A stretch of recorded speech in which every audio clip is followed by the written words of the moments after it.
To pay tribute to the outgoing clerk, and on that occasion I want to now say and place on record Sir John's reflections on his time as clerk, but that is a little time away.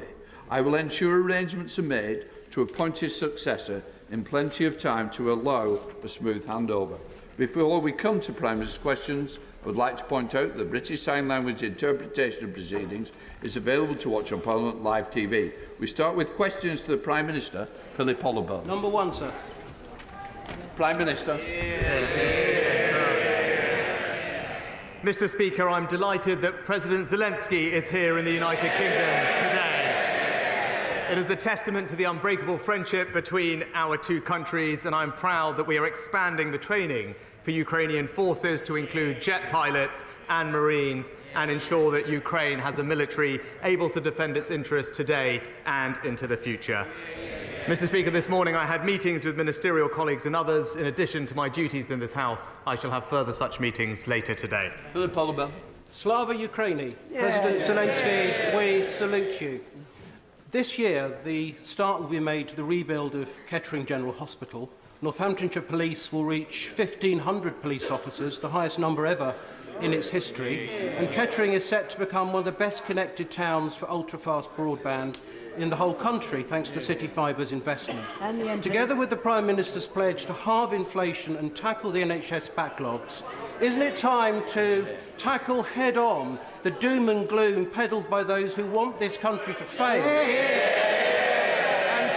And to be far more optimistic about the many good things happening in Kettering and across the country? Well, my honourable friend is absolutely right, and I'm glad to hear of all the successes in his constituency, especially the redevelopment of Kettering General Hospital, something I know my honourable friend has been campaigning on tirelessly for years. But he's right, this government will continue to focus on delivering the country's priorities. Leader of the Opposition, Keir Starmer. Thank you, Mr. Speaker. Over 11,000 people have died as a result of the devastating earthquake in Turkey and Syria, and that number is sadly rising. And I know many families here in the UK will be anxiously awaiting news. I'm sure I speak for the whole House in saying our hearts go out to each and every victim and their families, and we must do all we can to support the rescue and recovery effort. Mr. Speaker, this House is honoured to be addressed today by President Zelensky. From the outset of the war, he has symbolised the heroism, the resolve and the bravery of his people. The Prime Minister and I joined this House together in 2015. We've lived through important moments in our domestic and international politics. But none of those experiences compares to the pain and suffering of the people of Ukraine. Does the Prime Minister agree with me that right across this House it is vital that we all continue to stand together in full support of Ukraine? Prime Minister. Well, can I first join with the honourable member for paying our respects and thoughts to the people of Turkey and Syria, particularly those affected by the earthquake and the first responders who are doing such a valiant job. The House will be reassured to know that we are in touch with the Turkish and Syrian authorities and providing all assistance that they have required of us, including 77 search and rescue responders that arrived yesterday and have already begun work. And I spoke to the President yesterday to ensure that we are in close communication. And can I thank the honourable gentleman for his comments on Ukraine. It's something that not only the whole country can be proud of, but the entire House can be proud that we came together to stand by Ukraine when the moment mattered, and that we will continue to stand with them united as one Parliament and one United Kingdom. Just for the record, he is the Right Honourable Keir Starmer. Thank you, Mr. Speaker, and I thank the Prime Minister for that answer, because every time Putin has been appeased, he's been back for more. And so does the Prime Minister agree with me that across this House we must speak with one voice and say this terrible conflict must end with the defeat of Putin in Ukraine? Mr. Speaker, our objective remains to ensure a Ukrainian victory in this conflict. Vladimir Putin Vladimir Putin's aggression cannot be seen in any way to have been successful, and that's why we have accelerated and increased our support militarily for Ukraine this year. It's a decision that I took as Prime Minister. Today we are going even further, not just having provided Challenger tanks and being one of the first countries to do so, which catalysed the provision of tanks from other nations as well, but also today to move to start training Ukrainian Marines in the advanced capabilities they will need to mount further offensive, but also to train their pilots on advanced combat aircraft. So the House can be reassured we will continue to support Ukraine to ensure decisive military victory on the battlefield this year. Keir Starmer. Mr. Speaker, can I welcome the additional support the Prime Minister has outlined today? I've had the privilege, I'm sure he has, of seeing firsthand the brilliant work our military is doing in Salisbury to train Ukrainians in defending themselves. We all support this work and the UK's role in the international drive to ensure that Ukraine has the weapons and the technology required to defend herself. Does the Prime Minister agree that continuing this international effort is the only way to ensure Putin's defeat? Prime Minister. Mr. Speaker, the House may not all be aware that actually we have continued to train Ukrainian soldiers because it's something that we have done for years before the conflict started and something that we should be very proud of. But obviously we've intensified those efforts. Last year we trained 10,000 Ukrainian soldiers through Operation Interflex. This year the Defence Secretary announced that last year we'll be training 20,000 Ukrainian soldiers in addition to the Marines and Air Force pilots that I mentioned earlier. But the Right Honourable Gentleman is right to highlight this has been an international effort. One thing that is a mark of UK leadership in this particular area is that around a dozen other countries have all come here to the UK to take part in our training programs to support Ukrainian soldiers. Many members from around this House will have visited in their constituencies that effort. It's something that's making an incredible difference on the ground, and I know something that the President Zelensky is incredibly grateful for. Keir Starmer. I think the whole House would like to thank those involved in the incredible training that is going on. Mr. Speaker, before I entered this House, I had responsibility for fighting for justice in The Hague for victims of Serbian aggression. Does the Prime Minister agree with me that when the war in Ukraine is over, Putin and all his cronies must stand at The Hague and face justice? Prime Minister. Mr. Speaker, the Right Honourable Gentleman is absolutely right that we must hold those to account for the horrific crimes that they have committed. I'm proud that the United Kingdom has played, again, a leadership role in this regard, being one of the first countries to provide financial and technical support, putting investigators on the ground. We're shortly to be hosting a conference together with the Dutch. And also, one of the things that I discussed with President Zelensky this morning is our support for the work of the ICC, where, thanks to the efforts of UK members, I'm hopeful that we will see the first indictments very shortly. Keir Starmer. Mr. Speaker, across this House, we don't just hope for Ukraine's victory, we believe in it. And part of that victory must be Ukraine's reconstruction. Does the Prime Minister agree with me that Russia should pay for the destruction it has caused through the wealth lying dormant in blocked Russian government assets? Prime Minister. Mr. Speaker, we are the third largest humanitarian and economic donor to Ukraine, £1.4 billion of support that we have provided through direct grant assistance and guarantees at multilateral lending organisations. And again, the House will remember we took a lead in imposing economic sanctions on Russian entities, including individuals and state-sanctioned assets. We've ensured the provision of funds here will be put in a foundation for reconstruction in Ukraine, and we are currently working with international partners through the legal process to use those assets to fund Ukrainian reconstruction. Of course, that's something that we all want to see, and we're working with our partners to achieve that. Keir Starmer. Thank you, Mr. Speaker. As a country, we've always been at our best when we stand up to tyrannical aggressors, threatening their neighbours and peace on our continent. That's why the Labour Party helped found NATO, and why our commitment to NATO is as unshakable today as it was back then. Does the Prime Minister agree with me that whatever differences we may have, no matter what difficulties we face as a country, we in this House have a duty to stand on the shoulders of giants who came before us and support Ukraine's fight for freedom, liberty and victory. Prime Minister.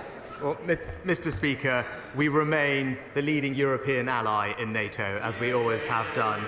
We continue to increase funding in our armed forces by £24 billion at the last spending review to ensure that we maintain not just our NATO obligation to spend 2% of our GDP on defence, but also we participate in every NATO operation and remain the leading nation when it comes to contributions to NATO's Rapid Response Force and the NATO Readiness Initiative. But I join with the right honourable gentleman in saying that this House and this country will stand united with Ukraine until we ensure the defeat of Vladimir Putin's unprovoked, unsanctioned aggression, and that we will make sure that Ukraine is not only victorious, but that we bring peace to its people. Thank you, Mr. Speaker. The Global Combat Air Programme, including Team Tempest, is vital for UK national security and for the world-class aerospace cluster we've got in Lancashire, with many businesses in Burnley and Padiham. This aircraft will protect UK skies, give the RAF the tools it needs for the future and deepen our relationship with allies like Japan and Italy. So can I ask the Prime Minister, with a refresh of the integrated review taking place, to commit not just to the design and development of this aircraft, but to its production in Lancashire too, providing skilled jobs for generations to come for my constituents and residents all across the county of Lancashire? Mr. Speaker, I was delighted to announce this landmark international partnership with Japan and Italy in December. Team Tempest partners already employ 2,500 people in the UK, with over 1,200 in the North-West. And as we are making more progress, we're going to continue to invest in skills and technology at the BAE Systems factory of the future in Lancashire. Stephen Flynn, Leader of the SNP. Thank you, Mr. Speaker. And on behalf of my party, I'd like to send our condolences to all of those impacted by the devastating earthquake in Turkey and Syria, and also to welcome the exchange between the Leader of the Opposition and the Prime Minister in respect of Ukraine. We all in this House are united in our condemnation of Vladimir Putin and in our hope for a better future for Ukraine. It will be an honour for all of us to listen to President Zelensky this afternoon. Mr. Speaker, in recent days, the former Prime Minister said that she did not regret her time in office. Does the Prime Minister regret her time in office? I think they'll clear up which one, Prime Minister. Mr. Speaker, I'm grateful to all my predecessors for the contribution that they make to public life, and can I join with the right honourable gentleman in saying that I know the whole House will be looking forward to hearing from President Zelensky at the conclusion of PMQs. Stephen Flynn. Mr. Speaker, hold on a minute. Let's reflect upon the damage that was caused. 30 billion wiped off the UK economy. Pension funds brought to the brink of collapse. The pound reaching parity with the dollar. And interest rates for mortgage holders right across these aisles soaring. Now, the former Prime Minister won't apologise for the damage that she has caused. So on behalf of the Tory party, will he apologise for her? Prime Minister. Well, Mr. Speaker, on the first day that I took office, I said that mistakes had been made. But what we have done is to ensure that right now, he mentioned the pound at a multi-month high, borrowing costs restored back to where they should be, an economy stabilised, a clear plan to halve inflation and grow the economy. That's what the Conservatives are delivering in government, and we continue to deliver it as well for the people of Scotland. Thank you, Mr. Speaker. Burley House in my constituency is bidding to host the World Eventing Championships in 2026. This event is one of the pinnacles of the sport, and if we were successful in our bid, it would provide a massive boost to the local economy, as well as massive coverage for the UK on the global scene. Burley has a formidable track record of success, having previously hosted 2 World Championships and 6 European Championships. Would my right honourable friend agree with me that Burley would make a fantastic venue, and would he lend us his support so that we can be successful with the bid? Well, Mr. Speaker, we are committed on building on our fantastic track record of hosting events like the Commonwealth Games, the Women's Euros and the Rugby League World Cup. I understand the relevant UK sporting authorities are looking at the location, and I'm sure that they'll be considering Burley in my right honourable friend's constituency in the near future. David. Mr. Speaker, can I associate my party with the comments made about the unfolding human tragedy in Turkey and Syria, and with the warm words to welcome our ally, President Zelensky? He will know that this country and this House has total support for Ukraine's resistance to Vladimir Putin's illegal invasion, and it is a source of great pride that the British people have stood firm, united and unwavering in support of the brave heroes of Ukraine. Mr. Speaker, when President Zelensky addressed this House last year, he asked that we treat Russia as a terrorist state. Since then, Liberal Democrats have been urging the government to fulfil that request by prescribing the Wagner mercenary group. They are doing Putin's bidding, carrying out atrocities against Ukrainians on a daily basis. So on this symbolic day, Mr. Speaker, will the Prime Minister finally commit to prescribing the Wagner Group, a crucial part of treating Russia as the rogue state that it is? Minister. Well, Mr. Speaker, we have taken a lead from the beginning of this conflict in sanctioning and taking action against those entities connected with the war effort in Russia and beyond. With regard to Wagner Group, the honourable gentleman will know that we have already sanctioned the Wagner Group in its entirety, as well as taking specific action against particular leaders, as he'll know. With regard to prescriptions, it's not something that we routinely comment on in public, but rest assured we continue to keep all of the prescriptions that we have under review. Peter Gibson. Thank you, Mr. Speaker.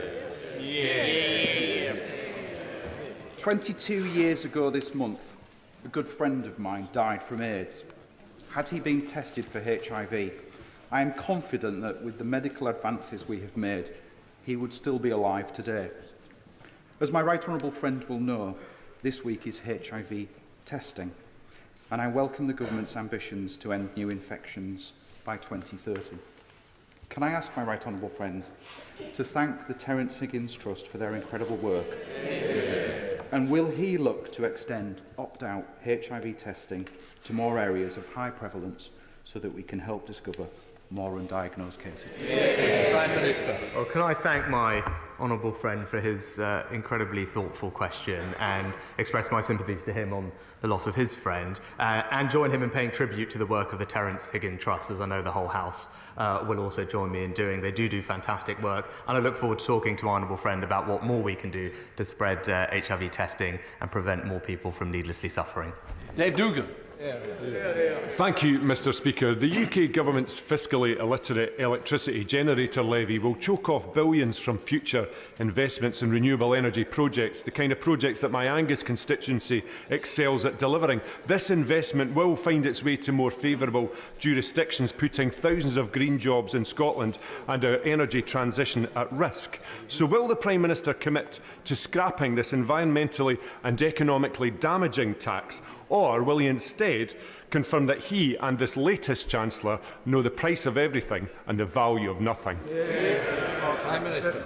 Mr. Speaker, no, I don't think it's right that because of a war, when energy companies are making windfall profits, that those profits should go untaxed. That's what our levy does. It's right that we recover those excess profits from energy companies as a result of the war and give that money back to the country in the form of support with their energy bills. What is economically damaging for Scotland is the SNP's refusal to acknowledge the existence and need for a transition, and that's to support the North Sea oil and gas industry, which we are proud to. Human trafficking is when you move people legally from one place to another, often with the promise of a job, and then force that person into prostitution or labour exploitation.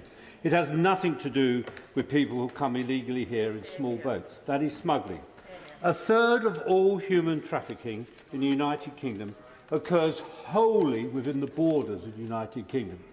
When I was chairman of the all-party group against human trafficking, we campaigned for an independent commissioner. One was appointed in 2014. However, since April of last year, we have not had one. This is unacceptable. Would the Prime Minister use his good offices to get one appointed urgently? Prime Minister. Well, can I thank my honourable friend for all his work in this important area? I'm happy to look into the particular position that he mentions, and I know that he is proud, as I am, of our world-leading modern slavery legislation, thanks to the former Prime Minister on these benches. It is a world-leading piece of legislation. We're showing an example about how to tackle this, but I'll make sure that we have someone in place to do the job. Thank you, Mr. Speaker. There are now more than 50% more social care staff vacancy than last year. People are stuck in hospital beds with nowhere to go. In my Bath constituency, the Liberal Democrat Council and our local hospital, the RUH, are trying their level best and trying new innovative solutions to tackle the social care backlog. But the Prime Minister knows that this is a workforce crisis. We must recruit and retain social care staff. So I ask him, will he support the Liberal Democrat proposal to pay a higher minimum wage to social care workers to tackle the social care shortages that underpin the NHS crisis? Prime Minister. Well, Mr. Speaker, we recently announced £14 billion more for health and social care, and in particular, part of that money will go to a new discharge fund to speed the discharge of people from hospitals back into their homes and in their communities. That money is already making a difference on the ground. We can see the numbers of people unnecessarily in hospitals are already reducing, easing the burdens in our A&E departments, and that comes on top of the money that we've invested to improve training, recruitment and development of our valued social care staff, and that will make sure that we can reduce vacancy rates, increase retention and get the workforce that we know we need. Aaron Bradley. Mr. Speaker, last month, together with fellow North Staffordshire MPs, I hosted an event, a tea party, to welcome Ukrainian refugees living in North Staffordshire. Would the Prime Minister join me in thanking the sponsors, in particular Alton Towers, who hosted the event, the host families, and all the people of North Staffordshire who've made our Ukrainian friends so very welcome? Well, I join my honourable friend in thanking Alton Towers, the other sponsors, and indeed all the families involved in putting on a tea party. I know many members from across the House will have done something similar. It's a wonderful way to show our support for the families that have come here. And again, something that the President this morning mentioned to me, how grateful he is to the United Kingdom that we have opened up our hearts and our homes to help those in his country that need our security and sanctuary. Thank you, Mr. Speaker. Big Brother Watch recently released a report into unaccountable government bodies such as the Counter Disinformation Unit, the Rapid Response Unit and the British Army's 77th Brigade. We're seeing huge swathes of public money being spent recording political dissent on social media under the guise of tackling misinformation. Politicians, including myself, the Leader of the Opposition, academics, activists and journalists and even members of public have been subjected to monitoring by Whitehall officials. This at the same time as we're waiting for the reporting of the Pitchford inquiry into questionable state surveillance on campaigns like the Stephen Lawrence campaign. So can the Prime Minister tell us how much public money is spent on these units and whether he thinks it's a justifiable thing to do in our democracy to spend public money in this manner? And could you also update the House on the progress of the Pitchford inquiry? Prime Minister. Well, Mr. Speaker, I have to get back to the Honourable Lady on the Pitchford inquiry and indeed to give her an exact figure. But in general, I think certainly I on this side of the House believe very strongly in free speech and will make sure that we continue to protect it wherever we can. Bring it forward. Mr. Speaker, Friday the 24th of February will mark 1 year of Russia's barbaric war in Ukraine.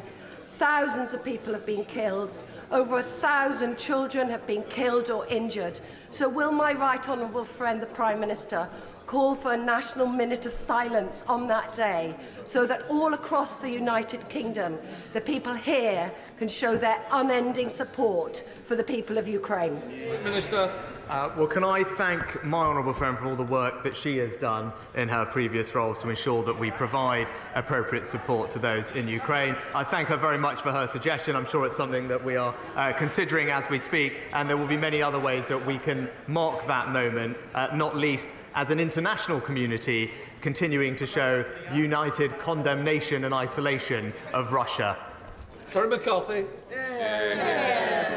This week, Mr. Speaker, is Children's Mental Health Week. We know that adverse childhood experiences, whether that be growing up in poverty in the UK or indeed living through the horrors of war in the Ukraine, can have a lifelong impact on mental health. With the number of children in mental health crisis increasing year on year in the UK, does the Prime Minister believe he's doing enough to address the causes of childhood trauma?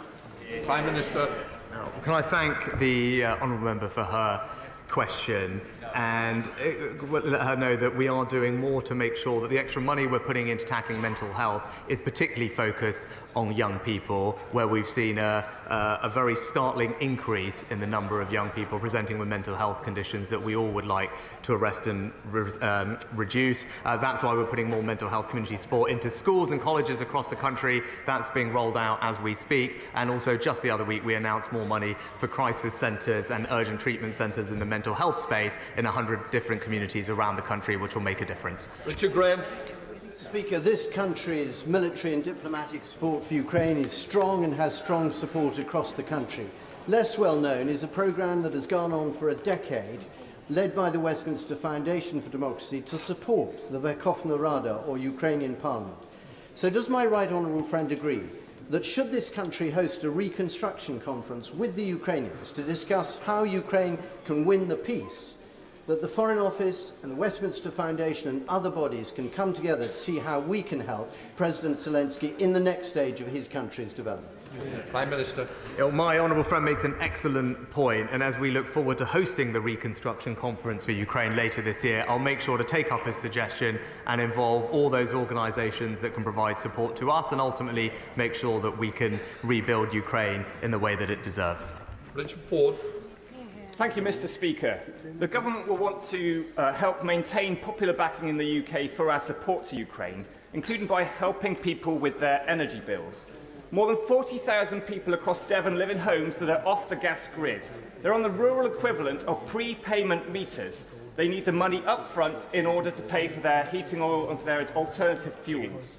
The government announced an alternative fuel payment last September, but people in Devon are still waiting. What will the Prime Minister say to people who are off the gas grid and are waiting for their alternative fuel payment 5 months later?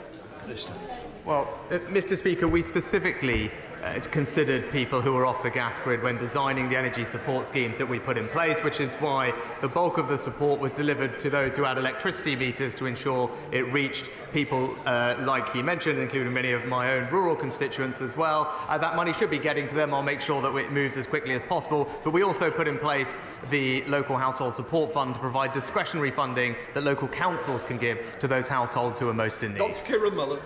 Speaker, there's no doubt that the NHS is under enormous pressure across the UK, and despite record numbers of nurses and doctors, workforce remains a challenge. So can I welcome that for the first time the NHS will get an independently verified workforce plan. But we have to think long-term on buildings too, and so in that regard, can the Prime Minister look closely at proposals to rebuild Leighton Hospital, which is a campaign that has the support of thousands of residents in the South Cheshire?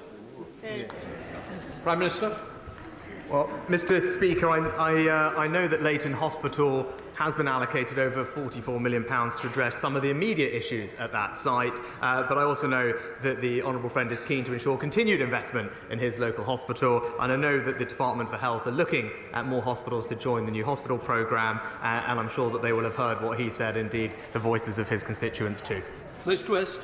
Mr. Speaker, bus services are vital to our communities for work, for health, for school and for socialising. But in a matter of days, the buses that millions depend on will face another crisis with the ending of the bus recovery grant, and predicted cuts of 15 to 20% in mileage would be devastating for people across my constituency and others. Will the Prime Minister commit to extending the bus recovery grant so that communities in my constituency and many others are not left isolated? And will he ask the Transport Secretary to meet with me to discuss this issue? Prime Minister. Well, Mr. Speaker, we recognise the vital importance of buses in our local communities, and that's why we're well on the way to fulfilling our commitment to invest £3 billion over this Parliament in our bus transformation, and that includes funding for local councils to subsidise unprofitable routes through the Bus Services Operators Grant, and recent money to help cap operator fares at £2 through the spring. And of course, we always continue to see how we can support bus services in the long term. Anna Fair. Speaker, would my right honourable friend agree that apprenticeships, such as those offered by the excellent South Essex College in Leigh-on-Sea, which I visited on Monday for National Apprenticeship Week, are a great pathway into work? Mr. Speaker, I completely agree with my honourable friend and pay tribute to her local college, particularly in National Apprenticeship Week. And I know something that we discussed just in Cabinet yesterday, we also have the country's first Education Secretary who herself was an apprentice, and it's something we're proud of. Thank you, Mr. Speaker. Mr. Speaker, can I join the Prime Minister and the Leader of the Opposition in their condolences to the victims of the devastating earthquake in Turkey and Syria? Can I also reiterate my thanks to the Foreign Secretary for the speed of the initial UK response?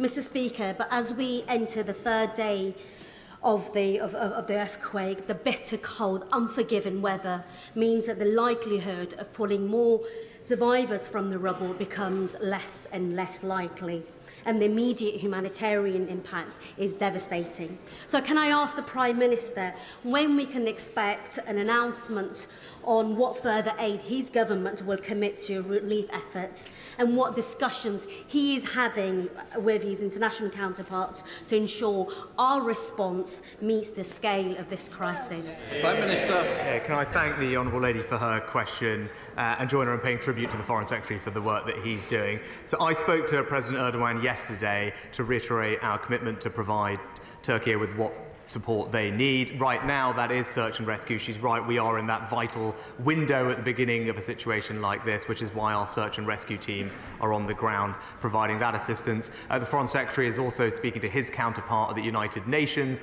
to ensure that the humanitarian support that we can provide is well targeted. Also in Syria, where we fund the White Helmets, which are on the ground doing work. We're continuing to be in touch with everyone that we need to, and I can assure the Honourable Lady will continue to provide all the support that is asked of us. I'm pleased to announce, as members will be aware, that President Zelensky will be addressing both houses in Westminster Hall imminently. That will require me to suspend the House's business in a moment. Members attending the address should go directly to the hall following the doorkeeper's directions. The House is expected to resume its sitting at approximately 2 o'clock. The division's bells will be sounded 5 minutes before the resumption. The House is now suspended. Order, order.